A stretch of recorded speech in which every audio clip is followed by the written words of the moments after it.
ಸಂಧಾನ ಸಭೆಯ ಮಾತುಕತೆಗೂ ಮುನ್ನ ಇರಾನ್ ಈಗ ಒಂದಿಷ್ಟು ಷರತ್ತುಗಳನ್ನ ಹಾಕ್ತಾ ಇದೆ. ಇರಾನ್ ಕಂಡೀಷನ್ಸ್ಗಳನ್ನ ಇಡ್ತಾ ಇದೆ. ಈಗ ಕಂಪ್ಲೀಟ್ ಡಿಮ್ಯಾಂಡ್ ಆಗಿ ಇದು ಪರಿವರ್ತನೆ ಆಗ್ತಿದೆ. ಮಾತುಕತೆಗೂ ಮುನ್ನ ಇರಾನ್ ಕಂಡೀಷನ್ ಅನ್ನ ಹಾಕಿದೆ. ಇರಾನಿನ 2 ಷರತ್ತುಗಳಿಗೆ ಅಮೆರಿಕ ಗ್ರೀನ್ ಸಿಗ್ನಲ್ ಅನ್ನ ಕೊಟ್ಟುಬಿಟ್ಟಿದೆ. ಜಪ್ತಿಯಾಗಿರುವಂತಹ ಇರಾನ್ನ ಹಣಗಳನ್ನ ಬಿಡುಗಡೆ ಮಾಡುವಂತ ಒಂದು ವಿಚಾರ. ಇರಾನಿನ ಹಣ ಬಿಡುಗಡೆಗೆ ಅಮೆರಿಕ ಒಪ್ಪಿಗೆಯನ್ನ ಕೊಟ್ಟಿದೆ. ಏನೇನು ಇವರೆಲ್ಲ ವಶಪಡಿಸಿಕೊಂಡಿದ್ರು, ಲೆಬನಾನ್ ಮೇಲೆ ಇಸ್ರೇಲ್ ದಾಳಿ ಸ್ಥಗಿತಕ್ಕೂ ಕೂಡ ಒಪ್ಪಿಗೆಯನ್ನ ಕೊಟ್ಟಿದ್ದಾರೆ. ಮಾತುಕತೆಗೂ ಮುನ್ನವೇ 2 ಷರತ್ತುಗಳಿಗೆ ಒಪ್ಪಿಗೆಯನ್ನ ಕೊಟ್ಟಿರೋದು ಎಲ್ಲೋ ಒಂದು ಕಡೆ ಶಾಂತಿ ಇಲ್ಲಿ ನೆಲೆಸುತ್ತಾ ಅನ್ನುವ ಪ್ರಶ್ನೆಗಳನ್ನ ಹುಟ್ಟುಹಾಕಿದೆ. ಹೈ ವೋಲ್ಟೇಜ್ ಮೀಟಿಂಗ್ ಪಾಕಿಸ್ತಾನದ ನೆಲದಲ್ಲಿ ಆಗ್ತಿದೆ, ಇಸ್ಲಾಮಾಬಾದ್ನಲ್ಲಿ ನಡೀತಾ ಇದೆ, ಕಂಪ್ಲೀಟ್ ಸೆಕ್ಯೂರಿಟಿಯನ್ನ ಕೊಡಲಾಗಿದೆ. ಆದರೆ ಮಹತ್ವದ ಸಭೆಗೂ ಮುನ್ನವೇ ಇರಾನ್ ಒಂದಿಷ್ಟು ಕಂಡೀಷನ್ಸ್ಗಳನ್ನ ಹಾಕಿದೆ. ಅದರಲ್ಲಿ ಪ್ರಮುಖವಾಗಿ 2 ವಿಚಾರ ಇದೆ. ಒಂದು, ಈ ಇರಾನಿನ ಹಣಗಳೇನಿದೆ ಅದನ್ನ ಅಮೆರಿಕ ಈಗಾಗಲೇ ಸೀಸ್ ಮಾಡಿದೆ. ಜಪ್ತಿ ಆಗಿರುವಂತಹ ಹಣ ಇದನ್ನ ಬಿಡುಗಡೆ ಮಾಡುವಂತೆ ಒಂದು ಡಿಮ್ಯಾಂಡ್ ಇತ್ತು, ಅದಕ್ಕೂ ಕೂಡ ಒಪ್ಕೊಂಡಿದ್ದಾರಂತೆ. ಮತ್ತೊಂದು ಕಡೆಯಲ್ಲಿ ಲೆಬನಾನ್ ಮೇಲೆ ರಣಭೀಕರವಾದಂಥ ದಾಳಿ ಏನಾಗ್ತಿತ್ತು, ಇಸ್ರೇಲ್ ಮಾಡ್ತಾ ಇತ್ತು, ಅಮೆರಿಕ ಸಾಥ್ ಕೊಡ್ತಾ ಇತ್ತು, ಇದು ನಿಲ್ಲಬೇಕು. ಲೆಬನಾನ್ ಮೇಲೆ ಯಾವುದೇ ರೀತಿಯಾದಂಥ ದಾಳಿಗಳನ್ನ ಮಾಡಬಾರದು ಅನ್ನುವಂಥ ವಿಚಾರಕ್ಕೂ ಕೂಡ ಷರತ್ತುಗಳನ್ನ ಹಾಕಿದ್ರು, ನಿಲ್ಲಿಸಲೇಬೇಕು ಅಂತ ಸ್ಥಗಿತಗೊಳಿಸುವ ವಿಚಾರವಾಗಿ. ಆದರೆ ಈಗ ಮೀಟಿಂಗ್ ಮುನ್ನವೇ ಅಮೆರಿಕ ಇದಕ್ಕೆ ಒಪ್ಕೊಂಡಿದೆ, ಗ್ರೀನ್ ಸಿಗ್ನಲ್ ಕೊಟ್ಟಿದ್ದಾರೆ ಎನ್ನುವಂಥ ಮಾಹಿತಿಗಳು ಲಭ್ಯವಾಗ್ತಿದೆ.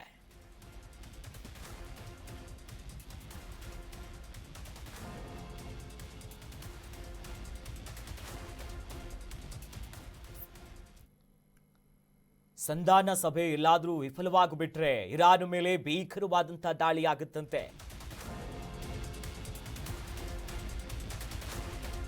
ಪಾಕಿಸ್ತಾನದಲ್ಲಿ ನಡೀತಾ ಇರುವಂತಹ ಸಂಧಾನ ಸಭೆ ಫೇಲ್ ಆಗಿಬಿಟ್ರೆ ಇರಾನ್ ಮೇಲೆ ರಣಭೀಕರ ದಾಳಿ ಆಗುತ್ತಂತೆ. ಮತ್ತೆ ಇರಾನ್ಗೆ ಧಮಕಿಯನ್ನ ಹಾಕಿದ್ದಾರೆ ಅಮೆರಿಕದ ಅಧ್ಯಕ್ಷ ಟ್ರಂಪ್. ಧಮಕಿ ಹಾಕ್ತಿದ್ದಂತೆ ಇರಾನ್ ಫುಲ್ ಅಲರ್ಟ್ ಆಗಿದೆ.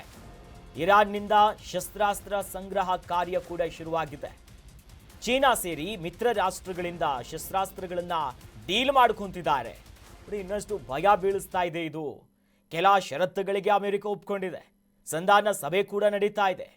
ಉಭಯ ದೇಶಗಳ ನಿಯೋಗ ಕೂಡ ಎಂಟ್ರಿ ಕೊಟ್ಟಿದೆ. ಇನ್ನೇನು ಕೆಲವೇ ಹೊತ್ತಿನಲ್ಲಿ ಆರಂಭ ಆಗುತ್ತೆ. ಸಭೆಗೂ ಮುನ್ನವೇ ಕೆಲ ವಿಚಾರಗಳು ಒಪ್ಪಿಗೆ ಹಾಕಿದ್ರು ಕೂಡ ಇಂಥ ಸಂದರ್ಭದಲ್ಲೇ ಎಲ್ಲಾದ್ರೂ ಇದು ಫೇಲ್ ಆಯ್ತು, ಮೀಟಿಂಗ್ ಇಲ್ಲಾದ್ರೂ ಸಕ್ಸಸ್ ಆಗಿಲ್ಲ ಅಂತಂದ್ರೆ ಮತ್ತೆ ನಾವು ದಾಳಿ ಮಾಡ್ತೀವಿ ಅಂತ ಅಮೆರಿಕದ ಅಧ್ಯಕ್ಷರು ಹೇಳ್ತಿದ್ದಾರೆ. ಯಾವಾಗ ಟ್ರಂಪ್ ಇಂದ ಧಮಕಿ ಬಂತು ಇರಾನ್ ಕೂಡ ಅಲರ್ಟ್ ಆಗಿದೆ.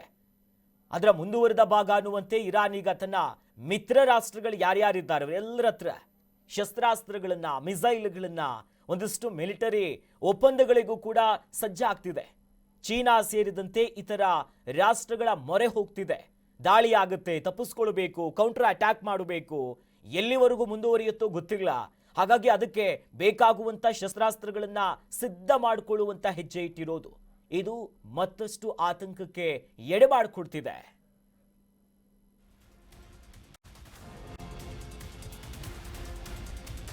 ಅಪ್ಡೇಟ್ಸ್ಗಳು ಲಭ್ಯವಾಗ್ತಿದೆ. ಇರಾನ್ಗೆ ಶಸ್ತ್ರಾಸ್ತ್ರಗಳ ಪೂರೈಕೆಗೆ ಡ್ರ್ಯಾಗನ್ ರಾಷ್ಟ್ರ ಪ್ಲಾನ್ ಮಾಡಿಕೊಂಡಿದೆ. ಪಾಪಿ ಚೀನಾ 3 ದೇಶದ ಮೂಲಕ ಶಸ್ತ್ರಾಸ್ತ್ರ ಪೂರೈಕೆಯಾಗುವಂತ ಸಾಧ್ಯತೆಗಳಿದೆ. ಇರಾನ್ಗೆ ಚೀನಾದಿಂದ ನ್ಯೂ ಏರ್ ಡಿಫೆನ್ಸ್ ಸಿಸ್ಟಮ್ಗಳನ್ನ ಕೊಡುವಂತ ಸಾಧ್ಯತೆಗಳಿದೆ. ಈಗಾಗಲೇ ಇದನ್ನ ನ್ಯೂ ಏರ್ ಡಿಫೆನ್ಸ್ ಸಿಸ್ಟಮ್ ಅನ್ನ ಪೂರೈಕೆ ಮಾಡಿಕೊಳ್ಳೋದಕ್ಕೆ ಚೀನಾ ಕೂಡ ಒಪ್ಕೊಂಡಿದೆಯಂತೆ. ಚೀನಾ ಸಾಥ್ ಕೊಡ್ತೀವಿ ಅಂತಿದ್ರೆ ಒಂದು ಬಹಳ ಸ್ಪಷ್ಟವಾಗುತ್ತು. ಯಾವಾಗೆಲ್ಲ US ಯಾವುದೇ ಯುದ್ಧ ಸಂಧಾನಕ್ಕೆ ಎಂಟ್ರಿ ಕೊಟ್ಟರು ಕೂಡ ಅದರ ಅಪೋಸಿಟ್ ಎನ್ನುವಂತೆ ಚೀನಾ ಮತ್ತು ರಷ್ಯಾ ಎರಡೂ ಕೂಡ ಕಾದು ಕೂತ್ಕೊಂಡೇ ಇರುತ್ತೆ. ಅಷ್ಟರ ಮಟ್ಟಿಗೆ ಜಾಗತಿಕವಾದಂಥ ಕಚ್ಚಾಟಗಳಿರೋದು ಬಹಳ ಸ್ಪಷ್ಟ. ಈಗ ಪ್ರಮುಖವಾಗಿ 3 ದೇಶ ಶಸ್ತ್ರಾಸ್ತ್ರಗಳನ್ನ ಪೂರೈಕೆ ಮಾಡಿಕೊಡುವಂತ ಸಾಧ್ಯತೆಗಳಿದೆ. ಮೊದಲು ಜಗಜ್ಜಾಹೀರಾಗಿರುವಂಥದ್ದು China.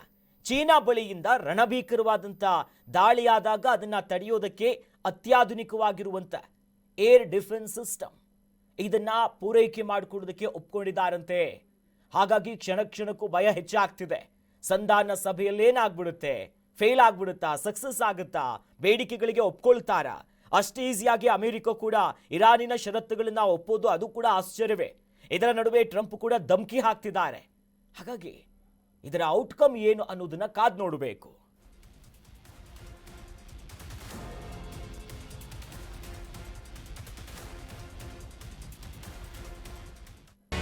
Karnataka news beet follow ಮಾಡಿ, ಸಬ್ಸ್ಕ್ರೈಬ್